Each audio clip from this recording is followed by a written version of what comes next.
Hi hello నమస్తే అందరికీ welcome to my channel Ganna stories world. ఇక స్టోరీలోకి వెళ్ళిపోదాం. My bad boy episode 9. అలా 3-4 ఇయర్స్కి ఒకసారి నాకు ఫిట్స్ వచ్చేవి. ఎక్కువగా ఫీవర్ వస్తే నాకు అలానే వచ్చేది అంట. అలా ఊరికే వస్తే కూడా నా ప్రాణానికి ప్రమాదం అని డాక్టర్స్ చెప్పారు అంట అప్పుడు.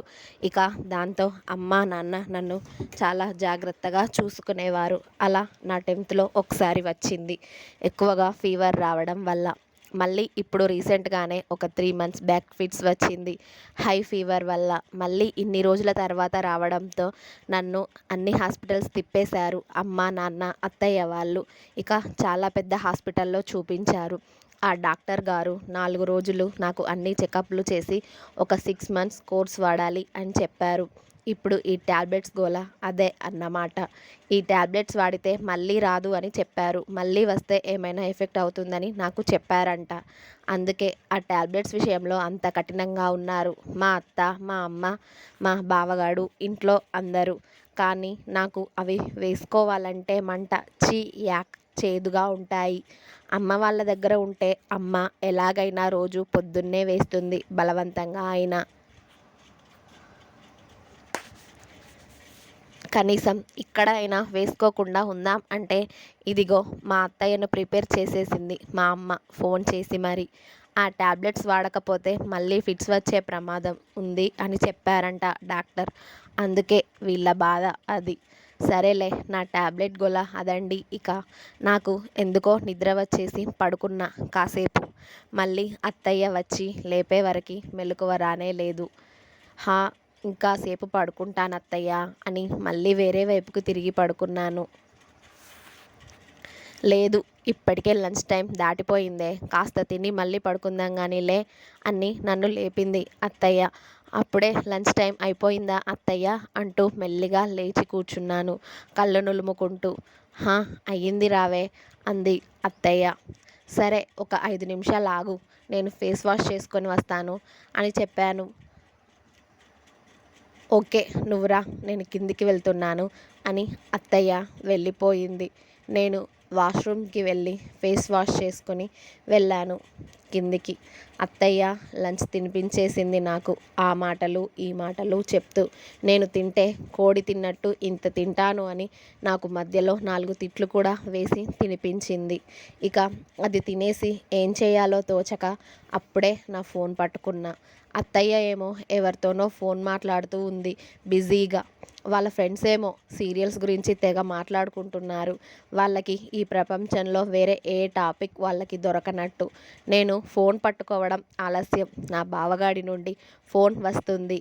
వీడికి నేను ఫోన్ పట్టుకున్నట్టు తెలిసిపోయిందా ఏంటి, నేను పట్టుకోవడంతోనే కాల్ చేశాడు అనుకుంటూ లిఫ్ట్ చేసి చెవి దగ్గర పెట్టుకున్నాను.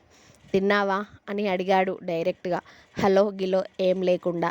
ఇప్పుడే అత్తయ్య తినిపించింది అని చెప్పాను నేను. ఇంకా చిన్నపిల్లవి అంటే నీకొకరు తినిపించడానికి అన్నాడు వాడు. ఓయ్, మా అత్తయ్య నాకు తినిపిస్తే నీకేంటి నొప్పి అన్నాను నేను. వాడు ఇక్కడ లేడు కదా నా ఎదురుగా, అందుకే కాస్త ధైర్యం వచ్చేసింది లేండి నాకు. నువ్వే ఇంకో 1 yearలో చిన్నపిల్లలని కనాలే, ఇప్పుడు నువ్వు చిన్నపిల్లవి అంటే ఎలా అన్నాడు. ఆ మాటకి నాకు తెలియకుండానే బ్లష్ అవుతూ ఉన్నాను. నా బుగ్గలు వెచ్చగా అయిపోయాయి. ఆహా, ఆ ఊహ ఎంత బాగుందో. నా రాక్షసుడికి నాకు పిల్లలు. అవును, నాకు పిల్లలు పుడితే అసలు వాడిలా ఉంటారా, నాలా ఉంటారా, ఎవరిలా ఉంటారు? వాడి బుద్ధులు వస్తాయా, నా బుద్ధులు వస్తాయా? వాడిలా అయితే ఎప్పుడూ ముంగి మొహం వేసుకొని సీరియస్గా ఉంటారు.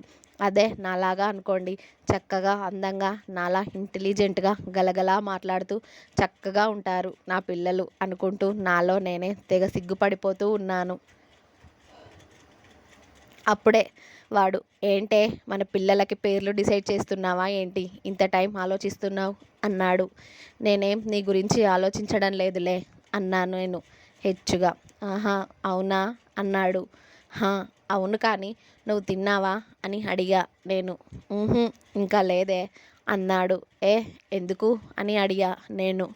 తినాలి అని లేదే, వచ్చే ముందు నిన్ను కిస్ చేశా కదా, అది ఇంకా నీ స్పర్శ నా పెదాలపై అలాగే ఉంది, ఎందుకో దాన్ని మిస్ అవ్వాలన్న ఫీలింగ్ రావడం లేదే. అందుకే అలా ఉన్నాను. మళ్ళీ కిస్ చేయాలని ఉందే నిన్ను. ఇంటికి రానా అని అడిగాడు. అది కూడా సీరియస్‌గా. వేస్ట్ ఫెలోగాడు. ఏంటి? నన్ను కిస్ చేయడానికి వీడు ఇప్పుడు ఆఫీస్ వదిలిపెట్టి ఇంటికి రావడం అవసరమా? వీడికి బల్బు కాకపోతే అనుకున్నాను. దక్ష అని పిలిచాడు నేను సైలెంట్‌గా ఉండడంతో. హా బావా అన్నాను నేను. నిన్ను కిస్ చేయాలి అని ఉందే రైట్ నౌ అన్నాడు. బావా నీకు అసలు బుద్ధి లేదు అన్నాను. కిస్ చేయడానికి బుద్ధి ఎందుకే? కిస్ చేయడం రావాలి కానీ అంటూ అవును నా కిస్ ఎలా ఉందే అని అడిగాడు వాడి వాయిస్ కాస్త తగ్గించి. అబ్బా! వీడేం అడుగుతున్నాడో వీడికైనా అర్థమవుతుందా? అరే! వీడికంటే సిగ్గులేదు. నాకు కూడా లేదనుకుంటున్నాడా? అన్నీ ఇలా డైరెక్ట్‌గా అడిగితే ఏం చేస్తాంరా బాబు అనుకుంటూ ఉన్నాను నేను. ఉన్నావా? అని మళ్ళీ పిలిచాడు. అబ్బా! పో బావా! నువ్వు అన్నీ ఏమో మాట్లాడుతున్నావు. నేను ఫోన్ పెట్టేస్తాను అన్నాను. ఇప్పుడు నువ్వు గానీ ఫోన్ పెట్టావనుకో నెక్స్ట్ సెకండ్ నేను నీ ముందు ఉంటాను.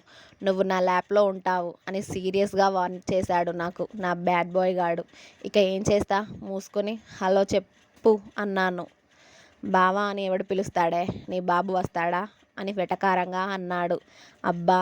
వీడికి ఒళ్ళంతా కొవ్వే. ఎలా మాట్లాడుతూ ఉన్నాడో చూడండి. ఏయ్! అని పిలిచాడు నేను మాట్లాడకుండా ఉండడంతో. హా బావా అన్నాను.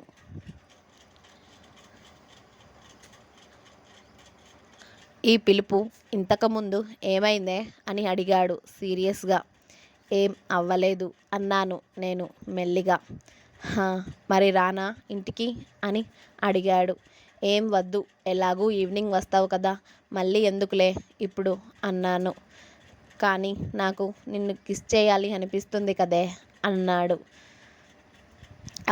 వీడి కిస్ మొహం మండ. ఎప్పుడూ అదే పనా వీడికి? కిస్ కిస్ అని చావదొబ్బుతున్నాడు.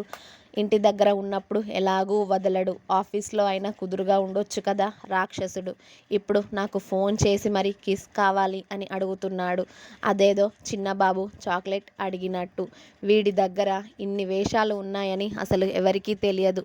ఒక్క నాకు తప్ప. వీడిని చూస్తేనే దడుచుకొని చచ్చిపోతారు జనం. అట్లా ఉంటది మరి వీడి కటౌట్. ఒక్క నా దగ్గర మాత్రం ఎన్ని కథలు పడతాడో గురుడు. అయినా కూడా అక్కడే ఉండు బావా. నీ వర్క్ అయిపోయాక రా అన్నాను. అంటే ఇప్పుడు నీ మాట నేను వినాలా అని మళ్ళీ నాకే రివర్స్ అయ్యాడు వాడు. అమ్మో! ఇక నేనేం చెప్పినా నువ్వు అనుకున్నదే చేస్తావు కదా బావా. నీ ఇష్టం. నీకు ఎలా నచ్చితే అలా చేసేయ్ అన్నాను నీరసంగా నేను. ఓకే.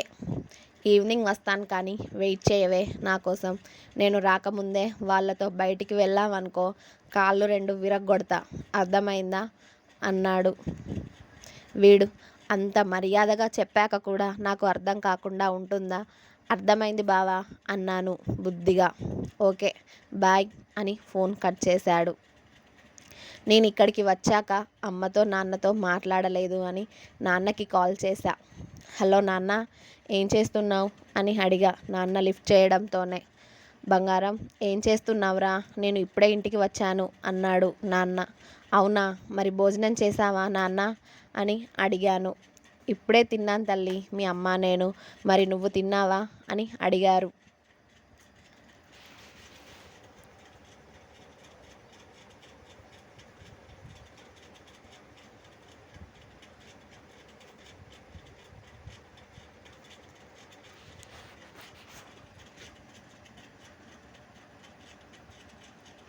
నాకు కూడా ఇప్పుడే అత్తయ్య తినిపించేసింది నాన్న తినేశాను అని చెప్పా నేను.